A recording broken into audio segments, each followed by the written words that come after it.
తెలుగువారి ఇళ్ళల్లో ఎప్పుడూ చేసుకునేటటువంటి పచ్చడి మన దోసకాయ పచ్చడి. ఇది ఎప్పుడు చేసుకున్నా విసిగే రాకుండా 2 ముద్దలు ఎక్స్ట్రా తింటాం. ఇలాంటి పచ్చడి ఎలా చేసుకోవాలో ఇప్పుడు చూద్దామా?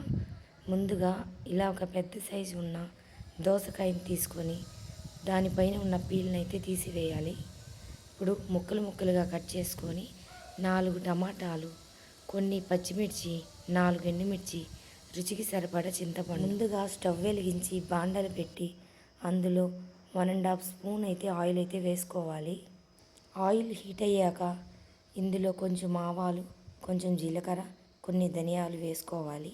ఇందులోనే కట్ చేసి పెట్టుకున్న పచ్చిమిర్చి, ఎండుమిర్చి కూడా వేసి ఫ్రై చేసుకోవాలి. ఈ మిశ్రమాన్ని ఒక మిక్సీ జార్లోకి తీసుకోవాలి. ఇప్పుడు అదే బాండల్లో కట్ చేసి పెట్టుకున్న దోసకాయ ముక్కల్ని కూడా వేసుకొని అటు ఇటు కలుపుతూ కొంచెం ఉప్పు, కొంచెం పసుపు వేసుకోవాలి. ఇలా ఉప్పు పసుపు వేయడం వల్ల త్వరగా మగ్గుతుంది. ఇలా మగ్గిన దోసకాయ ముక్కల్ని కూడా మిక్సీ జార్లోకి వేసుకోవాలి.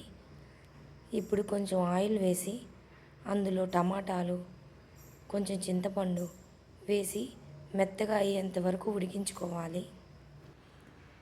టమాటాలు ఎక్కువ వేయడం వల్ల దోసకాయ పచ్చడికి మరింత రుచి వస్తుంది.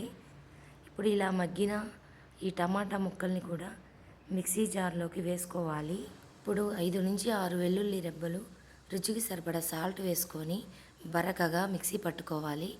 ఇప్పుడు తాలింపు కోసం బాండలి పెట్టి అందులో పోపు దినుసులు, ఎండుమిర్చి, కొంచెం కరివేపాకు వేసుకొని చివరిగా పచ్చడి రుచి పెంచేదానికోసం కొంచెం ఇంగువ పొడి కూడా వేసుకుంటే ఆ టేస్ట్ అమోఘం. ఫైనల్గా ఈ దోసకాయ పచ్చట్లో ఈ తాలింపు వేసుకుంటే అద్భుత.